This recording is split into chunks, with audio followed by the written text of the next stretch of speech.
Since the early 80s, the Japanese company Capcom had been releasing a line of various arcade games. In 1984, Capcom hired a young video game designer named Yoshiki Okamoto to their research and development department alongside Noritaka Funamizu.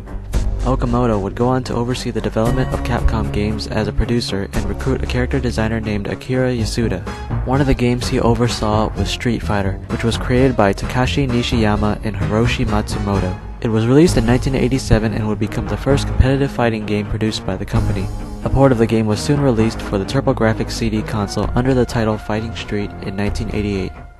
In the game, the player would compete in one-on-one matches against a computer-controlled opponent or another player. The objective of the match was for the player to defeat the opponent within a given time before the opponent could do the same.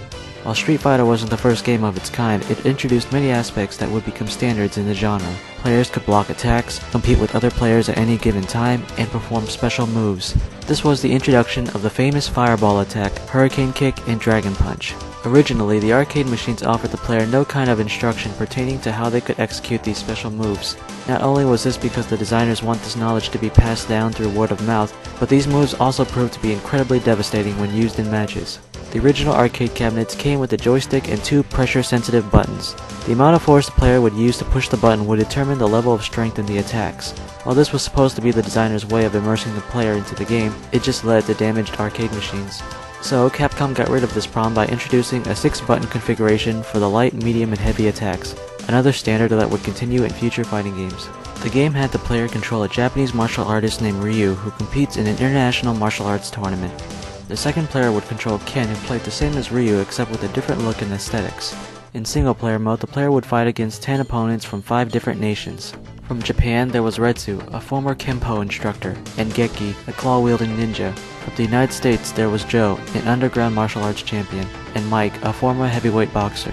From China, there was Lee, a Chinese martial arts expert, and Gen, an elderly professional killer. From England, there was Birdie, a tall heavyweight bouncer, and Eagle, a club-wielding bodyguard. In between these matches, players would enter short bonus stages that would test the player's strength and timing. After defeating the initial 8 fighters, the player would travel to Thailand and fight against Adon, a disciple of the Emperor of Muay Thai, and Sagat, the eye-patch-wearing Emperor of Muay Thai. When the game was released on the TurboGrafx CD, it didn't turn out to be a massive success for Capcom. The port of the arcade game suffered from long load times and poor controls.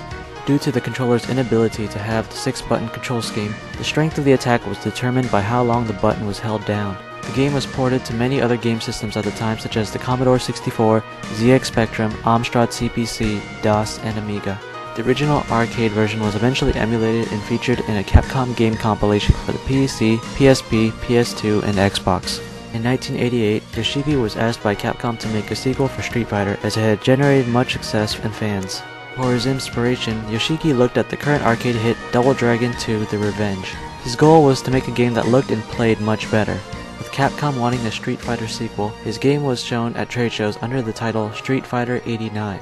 Once the press saw the game and complained that it was nothing like Street Fighter, the title of the game was changed to Final Fight.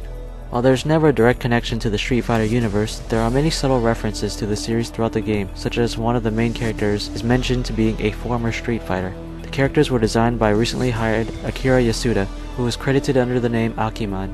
The world of Final Fight is set in the fictional town of Metro City sometime during the 1990s. Players had the option to choose from 3 different characters and play cooperatively with someone else. The roster consisted of the newly elected mayor and former wrestler Mike Hager, and 2 martial artists named Cody and Guy. They face off against the Mad Gear Street Gang, who have kidnapped the mayor's daughter, Jessica, and are threatening to take over the city. Even without the Street Fighter name, Final Fight was a successful game for Capcom and is heralded as one of the best beat-em-ups of all time. Many of the game's characters would continue to exist outside of Metro City and appear in future Street Fighter games. The game's success on the Super Nintendo led to Capcom producing 2 more games exclusively for the system.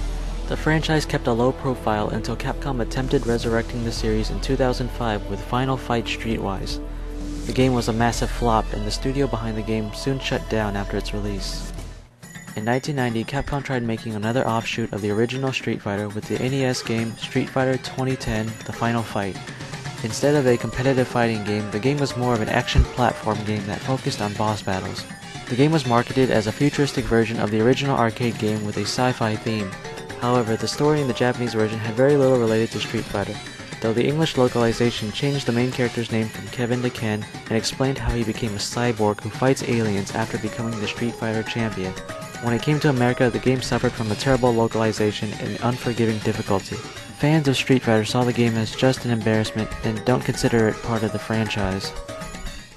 While it never reached the popularity of its future installments, the original Street Fighter was the game that introduced many of the now common fighting game conventions and laid down the foundation for the franchise that would continue to evolve in later games.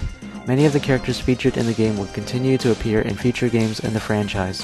Unfortunately, the two men who created Street Fighter left Capcom after the game's production and were hired by SNK, where they would go on to develop many of its fighting game franchises.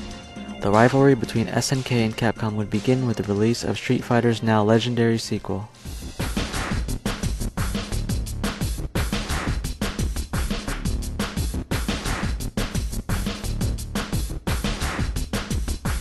Next time, in part 2 of the Street Fighter Retrospective, the series returns with the most important chapter in its history. It will become one of the most popular games of its time and result in a number of imitators and rivalries, but eventually come out as the most timeless of all.